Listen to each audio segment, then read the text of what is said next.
নমস্কার বন্ধুরা, চলুন চলে এসেছি। সবাই কেমন আছেন জানাবেন। আজকে বৃহস্পতিবার, আমার সকাল সকাল পুজো দেওয়া হয়ে গেছে, সেই জন্য দেখাইনি। ওই দেখুন উতো দিয়েছি, কারণ ধোঁয়া হচ্ছে। আর চলে এসেছি ওপরে। আমি বললাম যে ধরলে আসছি। আর চলুন দেখাই একবার। ওই দেখুন আমাদের এখানে বেশিরভাগই বাঁশ গাছ। আর আকাশটা দেখুন কি সুন্দর মেঘলা করেছে আজকে। জানি না ঠিকঠাক রোদ আসবে কিনা। চলুন নিচে যাই। ওইখানে উতো ধরে গিয়েছিল, আমি ভাতের হাঁড়িটা বসিয়ে দিয়েছি। আর এইদিকে আমি বসে তরকারিটা কাটছি। মা আর পিঠা মানে ছোটো মানা এরা তো পাট শাকটা বেছে দিচ্ছে আমার, কারণ এক হাতে সব করা যায় না তো, সেই জন্য। আর এদিকে আমি শশাটা কেটে নিয়েছি, মুড়ি খাওয়ার হবে।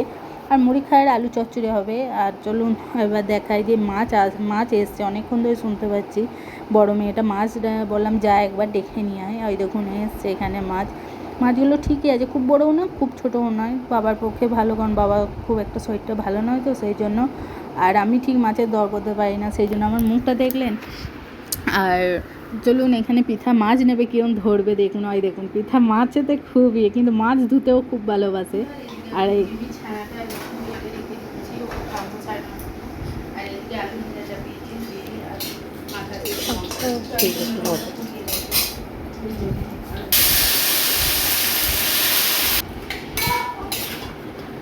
এখানে তাড়াতাড়ি করে রান্না বসিয়ে দিয়েছি। এখানে হচ্ছে পাট শাক, ওই দেখুন ফুটছে পাট শাকটা। এখানে শুকনো লঙ্কা আর সর্ষে ফোড়ন দিয়ে করা হচ্ছে। আর এদিকে হচ্ছে উচ্ছে ভাজা। ওই দেখুন এখানে পটল বড়ি রেখেছি ভেজে, পটল আলু বড়ি দিয়ে একটু তরকারি হবে। আর এখানে হয় দেখুন এখানটা মাছ আছে, মাছটা ভাজবো, ভেজে ঝাল করবো। ঠিক আছে, আজকে একটু ব্যস্ত মধ্যেই আছি, কারণ তাড়াতাড়ি করে রান্না করতে হচ্ছে। দুটো করে লোক খাচ্ছে তো, কখন আসবে বলা যায় না, সেই জন্য। আর ঠিক আছে, চলুন আস্তে রান্নাটা করতে থাকি। চলে এসেছি, লাগিয়ে দিয়ে মেয়েটা একটু লস্যি করেছিল, সেই জন্য একটু খাচ্ছে এক গ্লাস। আর যখন জিমি খাবে বলে কীরকম করছে দেখুন। ও সবেতে বদমাইশ, কিন্তু মানা দিয়েছে ওকে একটু চুপ করে বসো, এখানে চুপ করে বসো, দেবো চুপ করে বসো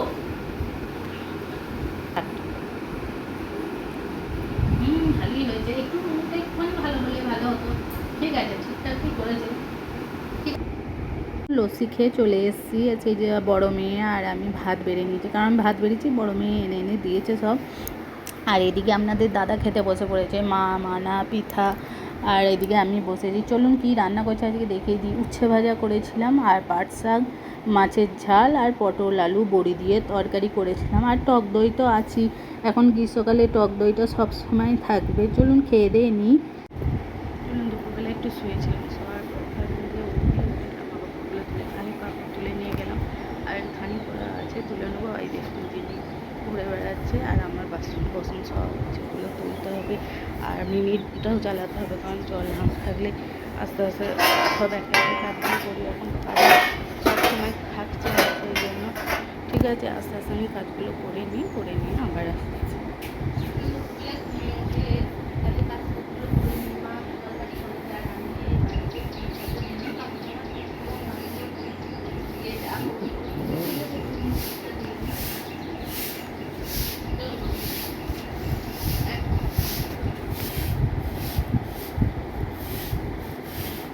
বিকেলে কাজকর্ম করার পর চলে এসেছি। বড় মানা সন্ধে দিয়ে দিয়েছে। আর এদিকে একটু চাও খেয়ে নিয়েছি। পিঠা মানা সব মুড়ি খাবে, ওদেরকে মুড়ি দেবো এবার। আর ওই দেখুন এখানে চা করেছিলাম, চাটা হয়ে গেছে খাওয়া। এবার রাতের জোগাড় আছে। রাতের জোগাড় হচ্ছে রুটি আর বাঁধাকপি তরকারি। ওই দেখুন বড় মানা কিনে নিয়ে এসছে আটা রুটি করবো। আর এখানে বাঁধাকপি কাটাই আছে, বাঁধাকপি আলু।